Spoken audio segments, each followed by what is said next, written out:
It's your Locked On Flyers podcast for Friday, May 26th. Your daily dose of Flyers news, analysis, and high quality content that is wrapping up goalie week. Yeah, it's like Shark Week.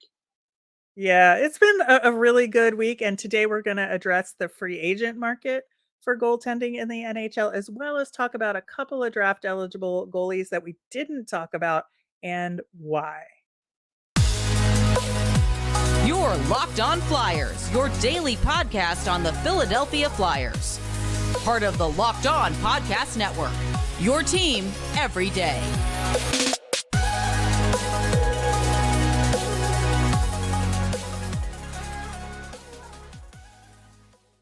Hey there. Thanks for making Locked On Flyers your first listen every day. I am Rachel Donner. You can find me on Twitter at rmiriam. I'm here as always with Russ Cohen, who is on Twitter at Sportsology. Today's episode is brought to you by Birddogs. Go to birddogs.com/LockedOnNHL. When you enter the promo code LockedOnNHL, they'll throw in a free custom Birddogs Yeti-style tumbler with every order. You can subscribe or follow us for free over on YouTube. We're now on the SiriusXM app as well. But anywhere you listen to podcasts, subscribe to get our latest episode as soon as it's available here on the Locked On Podcast Network, your team every day. Russ, as we are recording this, Team USA at Worlds just wrapped up a 3-0 shutout of Czechia in quarterfinal action. And real good result for Team USA. Much to my chagrin, Casey DeSmith is playing really well in net in the tournament. But let's talk about Cutter Gauthier because he was one of the 3 goal scorers in the game. And it was off a set play, which I absolutely love. And it was 5-on-5. And they've been sort of emphasizing Cutter Gauthier's power play presence in this tournament. So to see him score off a set play 5-on-5, like that's the kind of extra I want to see in this tournament from him. Yeah, that part's good. I mean, he has that good shot. They pulled it off. I'm not going to tell you the goaltending is great on Czechia. I'm not. No. But you still have to pull off the play, and that's fine. Yeah. And he did that. Something you have to that will get talked about, and we've talked about it a little bit, is he's not playing center in this tournament. And Correct. so there is going to be a point where the rubber meets the road for him next year after the college season when he gets to the Flyers. And I just don't know. I don't think they're going to use him at center.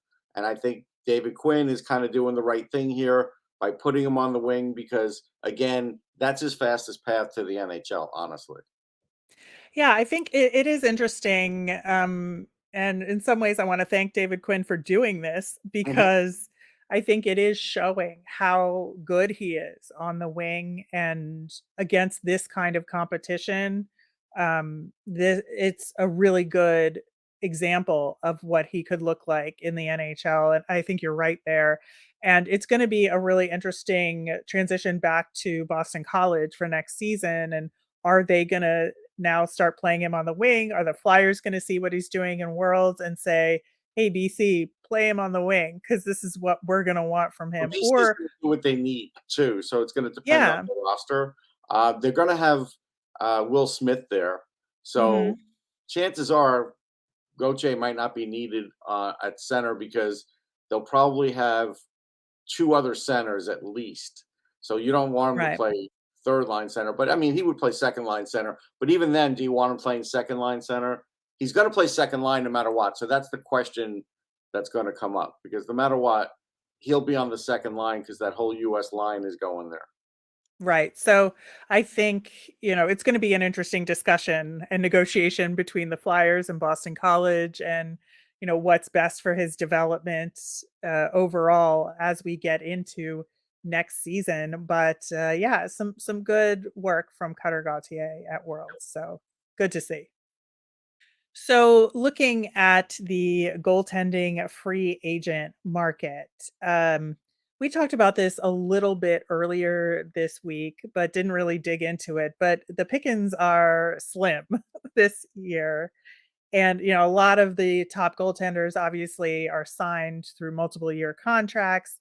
And if you look at, who is potentially available to the Flyers, just from an organizational depth perspective, we talked about the role that they need to fill is that third goaltender that's going to play primarily with the Phantoms, but also be available for call ups, but is going to likely have to go through waivers. And so you want somebody that's not going to get picked up on waivers. And that is just an almost impossible needle to thread. It is. But you had to have seen this coming. And this is where teams like the Flyers should have seen this coming. Every goalie now has been signing a 2-year deal ever since a couple of years ago when most teams are using 2 and their second one for more than 25 games. So last couple off seasons, guys are all getting signed to 2-year deals unless you're worried about them getting hurt. But even Matt Murray got signed to a 2-year deal. So this shouldn't be a surprise to the Flyers, but I guess it is. So now they're going to have to adjust for it, and they're going to have to sign somebody for probably a 2-year deal as well, and they're going to have to figure out who that is. Yeah, and it almost makes me think that they would want to hang on to Felix Sandstrom because he's less likely to be picked up on waivers if he has to, get a call up and be sent down. But then at the same time, If there's an injury, though, he's going to get picked up. That's the problem. I know. Yeah, that is the problem. But the other problem too is then you're still in the situation where all your goaltenders are on the same contract timeline, and so they really do need to have a 2-year deal goaltender. As much as maybe those contracts aren't as ideal as a 1 year for the teams. Just the way the league is, like there's yeah, nothing to do about it.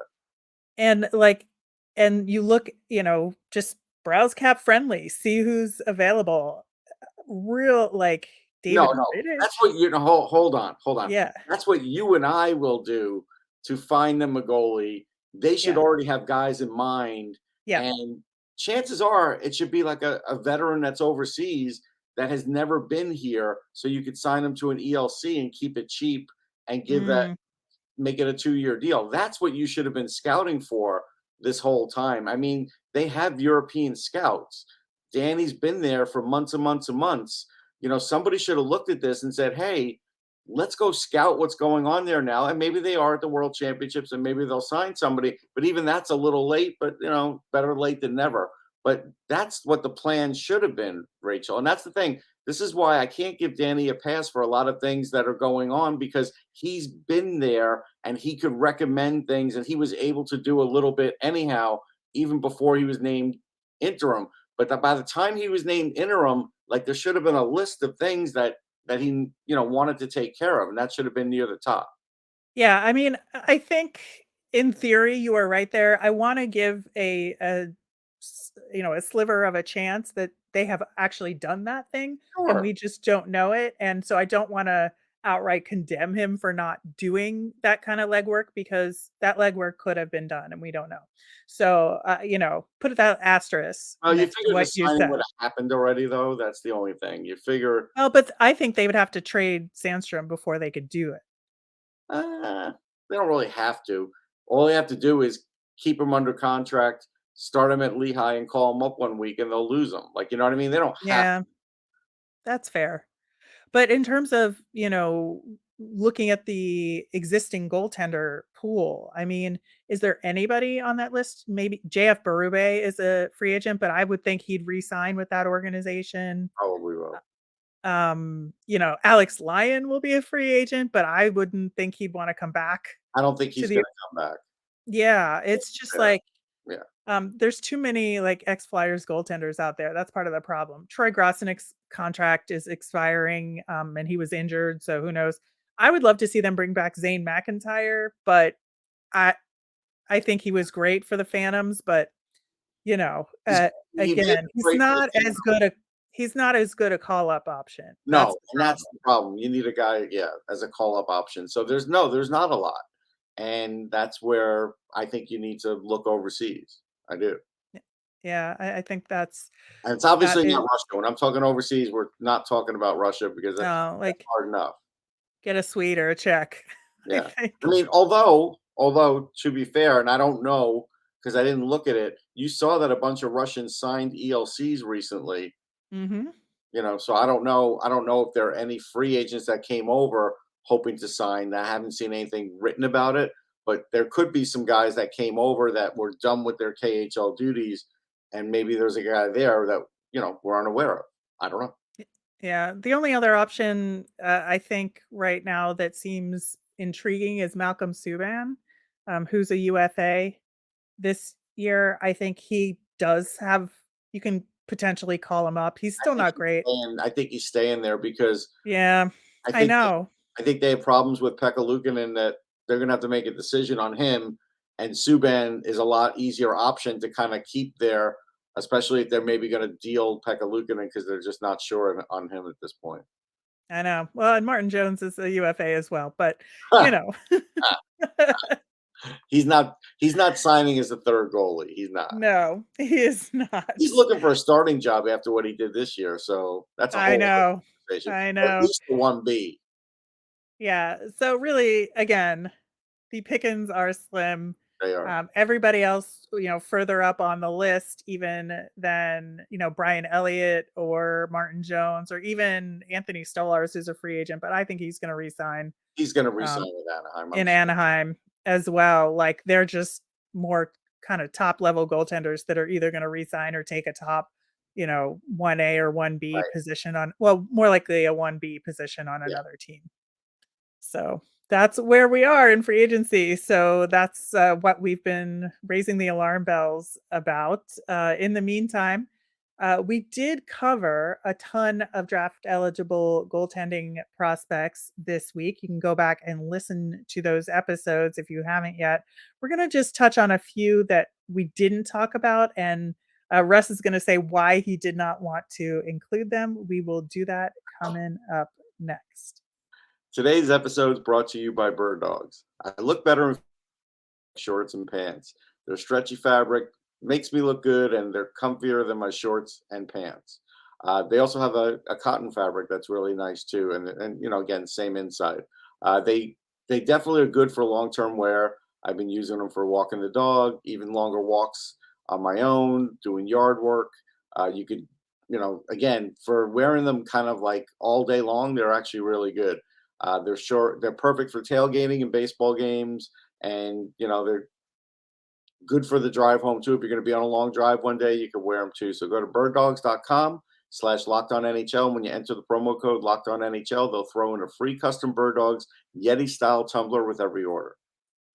We are, of course, wrapping up goalie week this week, but we've got a lot more in store as we lead up to the draft. We're going to get back to the skaters in our draft coverage next week, as well as more of what the Flyers should be doing this off season. So tune in then.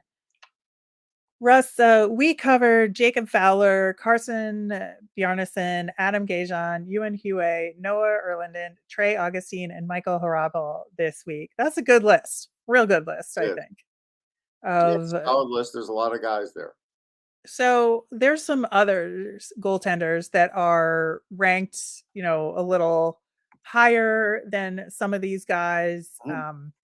And we chose not to talk about them. One of them is Scott Ratzlaff, and he's a Canadian goaltender. And we did mention, the relative weaker goalie pipeline in Canada right now. But Scott has been playing for Seattle in the WHL, and kind of, I think the word on him is that he's played a couple of really, highlight reel games in key moments, but overall maybe has a weaker record. Yeah, I wish I could say I've had a lot of views. I saw him in the top prospects game and just seen highlights. I've seen him make some great saves on low shots. He stopped a Riley Height Michigan chance, which was good. One-on-one, he had real good body position. I'm not saying I wouldn't draft him. I'm just saying I didn't feel comfortable talking about him on the show because I just didn't see enough of him. And so I kind of left him out, even though I knew he was in the top prospects game. So that's just, that's on me. I wasn't going to catch up on it. So you mentioned his performance in the top prospects game, 24 saves on 25 shots. He was the goaltender on the other side of Connor Bedard. Right. So that was something to behold, watching him have to deal with that kind of pressure from that line. He played for Team Canada in the Hlinka Cup with a 4-0 record.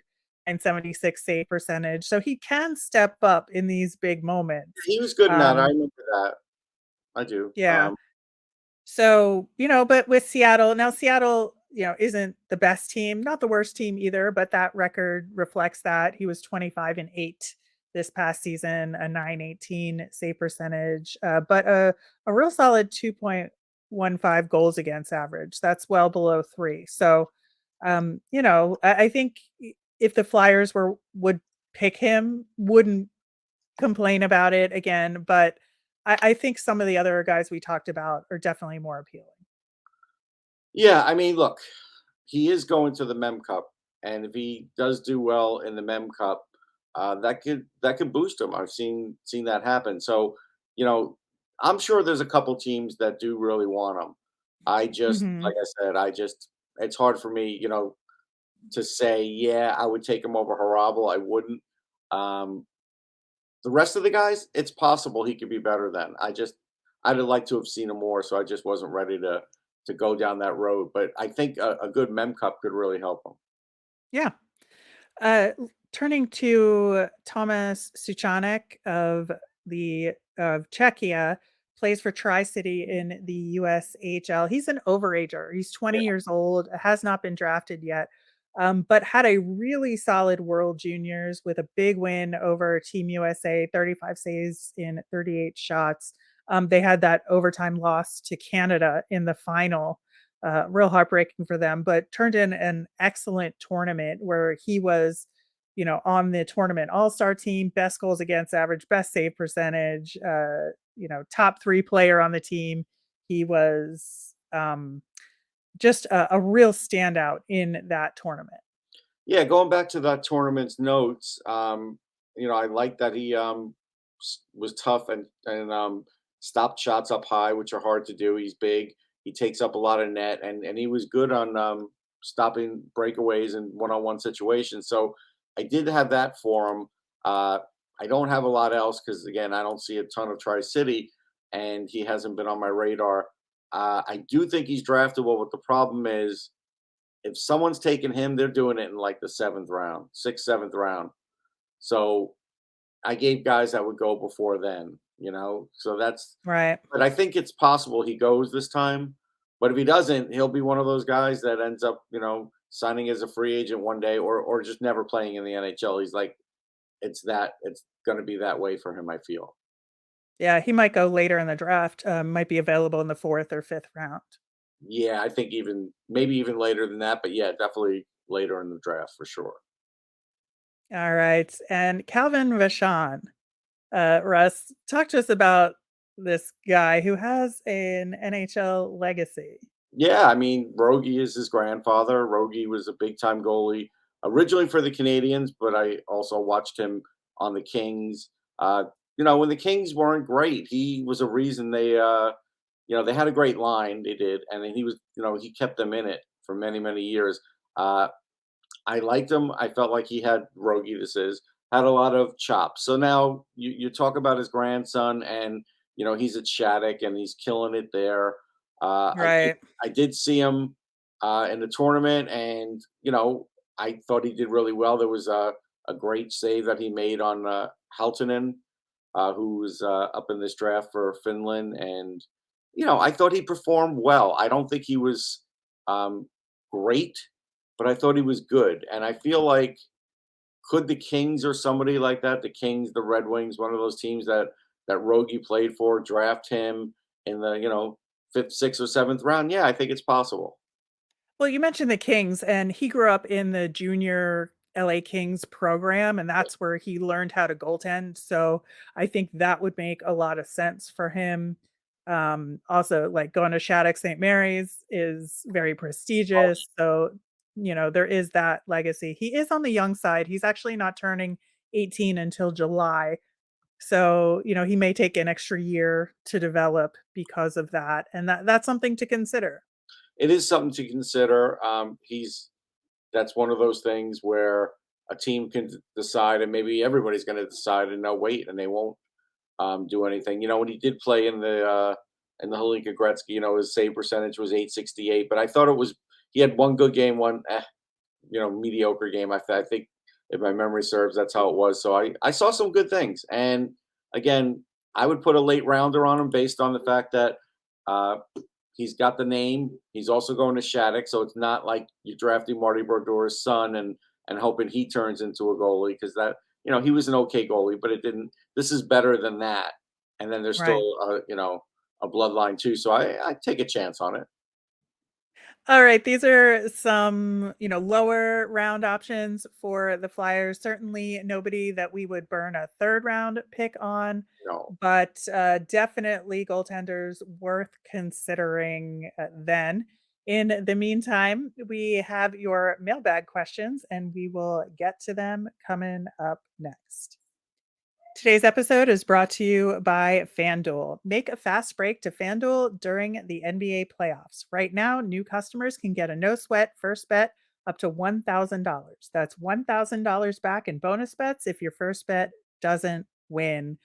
And with the NBA playoffs, I don't know, man.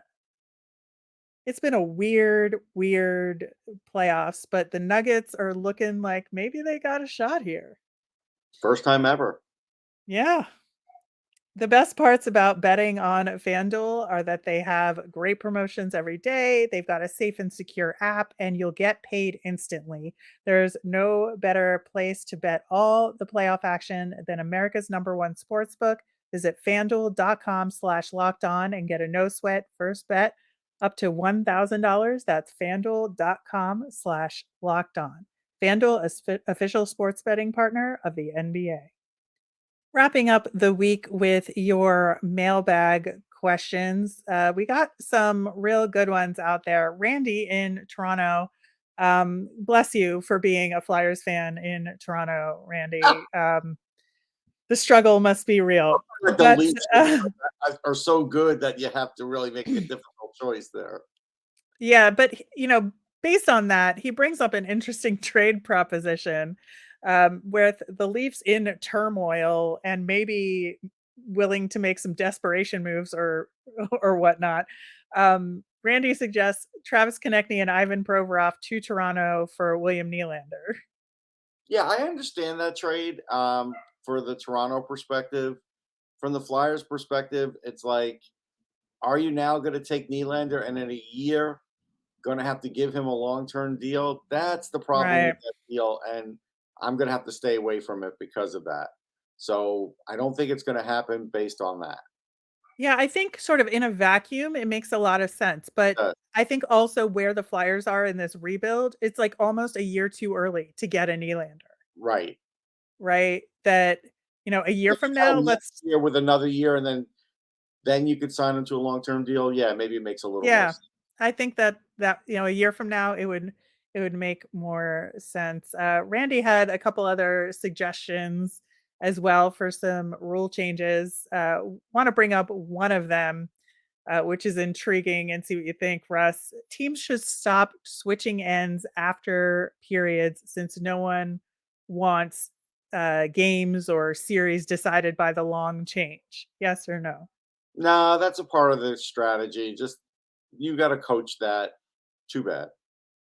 Yeah, I think for me, the reason why you have to keep it is because of ticket sales. That, if you got season tickets, it's cheaper at the end where your team only shoots once as opposed Right. to twice. And you need to be able to have that in your sales and your ticketing pricing structure. That's smart actually. I hadn't thought of that. That's really good. Yeah, it's really from a business perspective. I mean, on ice, it is kind of weird that they do that, but Just I change think the heat enough, it doesn't matter. yeah. Yeah. All right. Chuck wanted to suggest a new initiative or a new old initiative to help the Flyers experience. And we talked about that with Steph Driver on the Wednesday show. Chuck suggests to bring back the Meet the Flyers event after the regular season roster is set with a live audience, stream it, interview everybody. And it's a fun way to get the fans excited for the new season. I have attended the Meet the Flyers event in the past, and always had a good time. And what are your thoughts, though, Russ? My thoughts are it's fine. If you're going to get everybody in there the day before training camp starts, that's fine because I'm telling you, the minute training camp starts, Tortorella is going to frown on this like it's never going to get off the ground. But if you plan it for the What's day, at the end of training camp? yeah, see, the end of training camp, Torts isn't going to do it. That's why I'm saying do You it at think? the beginning of training camp when everybody's there. You pull the 10 guys that you're knowing are going to make the team or something, and put them out in front, because I do like the idea of getting them some extra media time and time with the fans. But Torts is never going to go for it. I don't know. He may be forced into something like this because of the overall business goals and what Yeah, Keith Jones has in mind. And good luck. I don't know. I I think don't. it's an I like the idea. yeah. I'm changing the timing of it because I know the coach. But yes, I'm for it. Yeah, me too. Glenn wants to know how will the Flyers approach free agency and how should they? And are those different? Well, they are different because they're going to approach free agency like, hey, we're just going to get like a Justin Braun type for the third line for 1 year. And they're probably thinking they're going to get a 1 year goalie, even though we've pointed out you should probably get a 2 year goalie. And they're going to do that and not much else. Maybe they'll get a penalty killer for John, so John doesn't talk about the penalty kill so much anymore. And that's that. My whole thing is uh, trade a player or two, get somebody with even a 3 year term that is on the edge of when your rebuild's done, who could penalty kill, who could score a little bit and won't break the bank, but do that. And also get that other defender. But again, don't do the 1 year plug, get at least 2 years. So at least by year 3 of this rebuild, then maybe you don't need them anymore.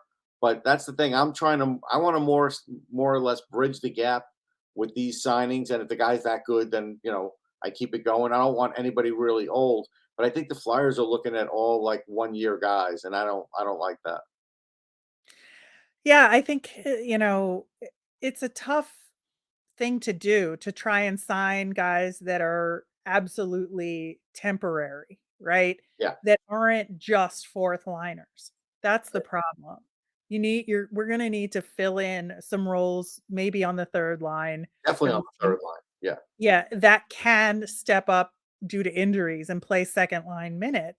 And those kind of guys that are quality aren't necessarily going to want to sign with the Flyers at correct. this point in the rebuild. And that puts them in a very difficult position for this free agency. And so, you would hope that they would at least get one or two free agents in with some skill level that can help carry this team. And then if they're going to fill in the rest with older guys that are mostly going to play fourth line minutes or sit in the press box, I'm okay with that. But it is going to be an extremely tough job for Danny Briere to do this in the best way possible. Yeah, see, I would rather backfill with two of these players that I talked about, one of them being a Right. goalie, one of them being a scorer, and then use the youth. But I have a Yep. feeling John's not going to want to have as much youth on the blue line to start the year. I think that's the struggle. Yeah, I absolutely think so as well. And man, to be a fly on the wall in those conversations Oh between yeah. Danny and Torts, trying to put all of that together, it would be a time. Well, I can keep Jones now too. Yeah, absolutely. All right, the last question. What level of play would you say the World Championships is at this point, and what can we take away from it? Yeah, so right now I wouldn't even call it AHL because the AHL has more structure than this.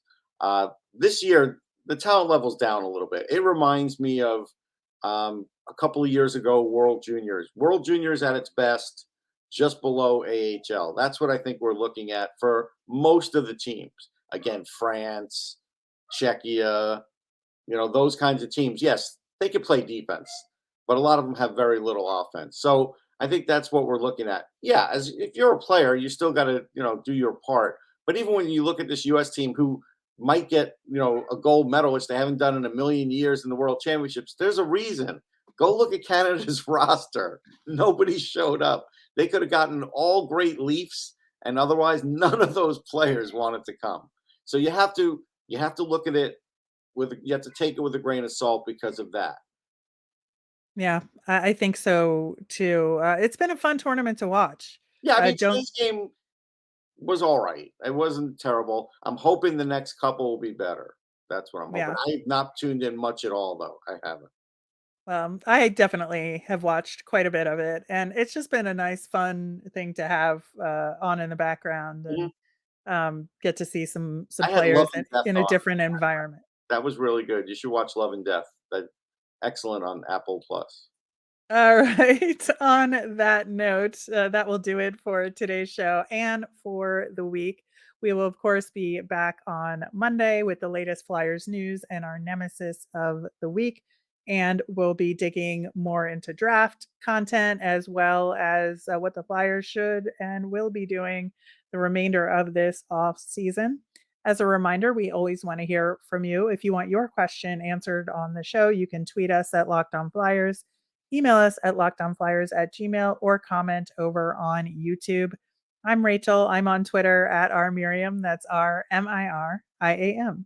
I'm Russ. I'm at Sportsology, SPORTSOLOGY. Thanks for listening and have a great weekend.